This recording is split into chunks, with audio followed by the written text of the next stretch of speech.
How to live one's old age. Every creature in the world, except men, seems to know how to die gracefully. If you walk in a forest, even in one that is rich with wildlife, unless it is an animal that has been killed by a predator, you will not find a carcass just lying around like that. Why the forest? Even in the cities where the birds are mostly crows these days, you will not find a dead crow just like that. They all know when it is time to die, so they withdraw to a quiet place and gracefully die. It is only the human being who is oblivious of this and dies in a manner that is becoming increasingly graceless. When death comes, people who did not know how to live well definitely have problems with how to die. In many ways, old age can be a great blessing because the whole experience of life is behind you. When you are approaching death, it is an opportunity because when energies have become feeble and they are progressing towards dropping the body, it is much easier to become aware of the nature of your existence. When you were a child, everything was beautiful, but you were eager to grow up because you wanted to experience life.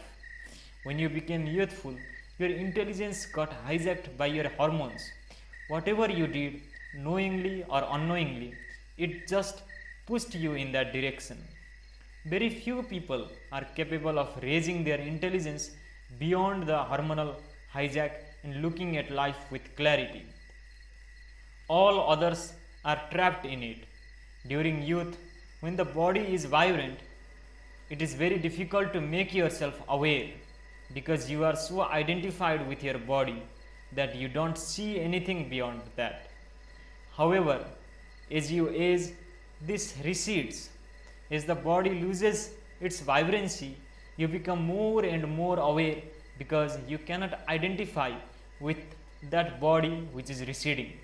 When you come to old age, all the longings are over and the experience of whole life is behind you. So, once again, you are childlike, but you have the wisdom and experience of life. It can be a very fruitful and wonderful part of your life. If you take care of your rejuvenation process well, old age can be a miraculous part of your life. Unfortunately, most human beings suffer their old age simply because they don't take care of their rejuvenation process properly. In their old age, very few people can even smile. This is because the only thing that they knew in their life was the physical body. Once the body begins to recede, they become despondent. It might not have become diseased, no terrible cancer needs to have come, but in every step that you take, age is telling you this is not forever. If you establish yourself in other dimensions of experience, the body becomes an easy thing to handle.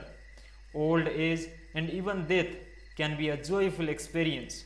For this, you need to know when to leave and exit gracefully.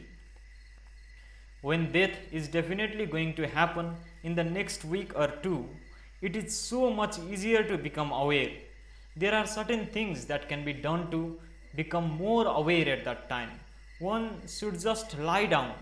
Now, if you do not know anything else, if there is no help from outside, the best thing is to just simply see what you are not. Because even if you are unable to see what you are, you can easily see what you are not. Now the vibrancy of the body has dropped so much, but the life is still on.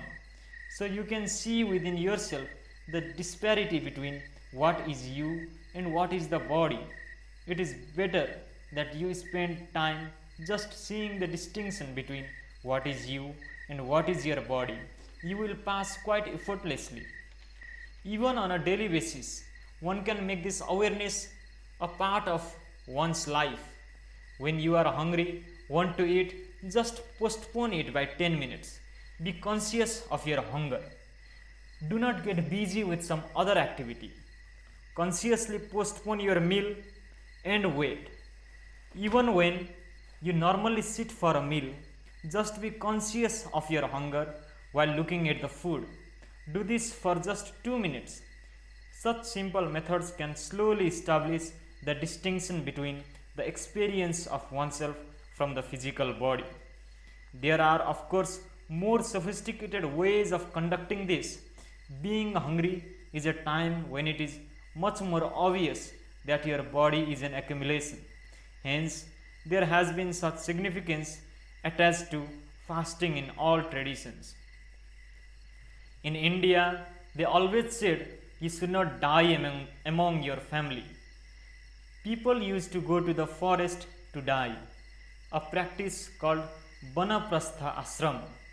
It meant that after a certain stage in life, people withdrew from family and society and retired into forest or ashrams that were set up for this purpose and lived there joyfully. But today, unfortunately, old age means hospital ashram. When the time comes, the best place to die is always under the open sky, not at the hospital. If you want to go into the mountains and sit there by yourself and die, that is fine. That was the widely prevalent practice at one time.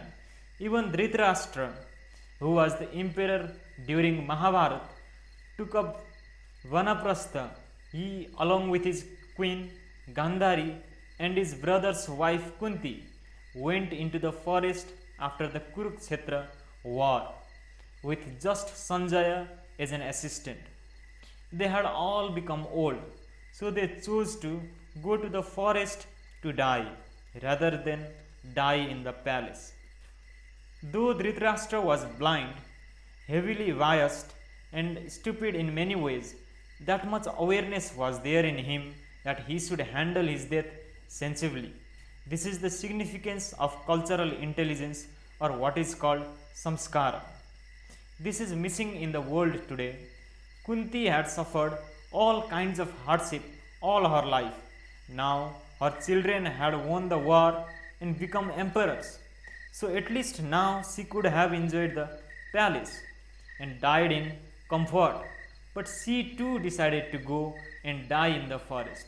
This is the great wisdom that was prevalent in those times. Thanks to the culture of truth seeking, it so happened that one day the four of them climbed up a very steep hill and there was a forest fire.